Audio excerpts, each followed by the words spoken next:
After over 2 years of pandemic-related disruptions, Canadians are ready to have some fun in the sun this summer season. However, some experts warn that too much fun under powerful UV rays can lead to dangerous health issues.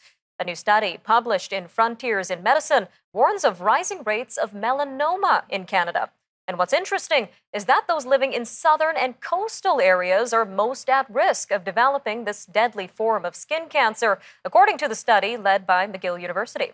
Well, joining us now to tell us more about this research in our weekly medical segment is Dr. Abhishek Raut, Medical Director at Appletree Medical Group. Dr. Raut, welcome back to Forum Daily.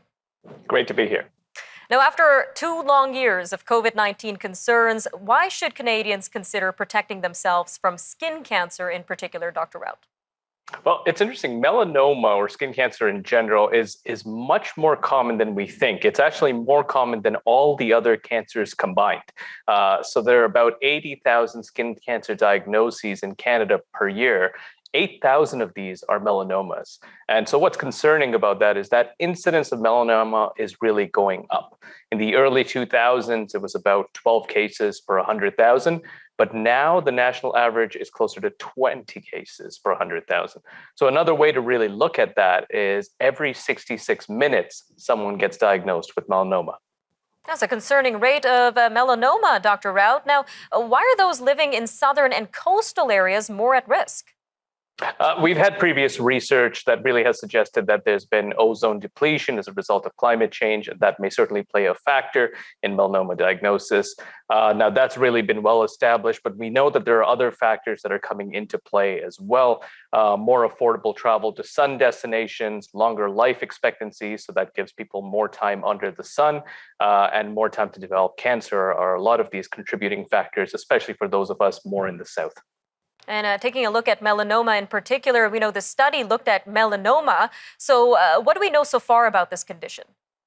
All right, so melanoma can be hard to detect in the early stages because it has no visible signs, but there are changes that can occur over time. In medicine, we call them the ABCDEs of melanoma. So A is for asymmetry, you're looking for molds or growths with an odd shape.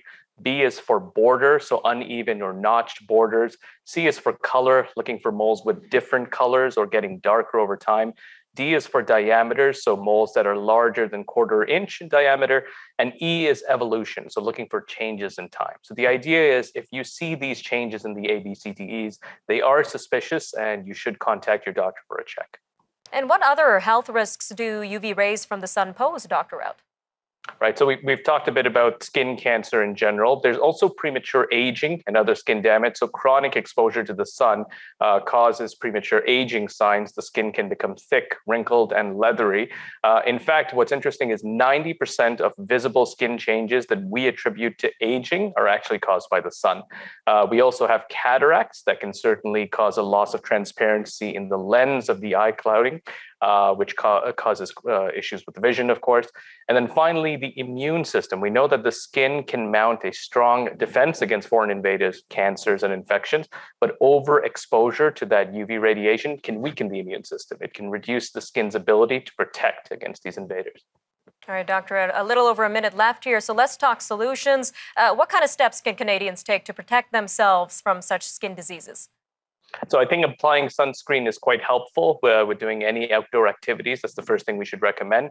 Common places people would miss when applying sunscreen include the ears, the scalp, the chest, the lips, and the eyelids, and the top of the feet. So that's a very important part here. And what about the strength of SPF? We have SPF 50, 60, even SPF 100. So should people consider wearing the highest level SPF when outside? Yes, that's interesting. What we found is there are so many types of SPF, but really the SPF that works well is around 50. The rest are just minuscule differences there. And the idea is to keep reapplying every 2 to 3 hours.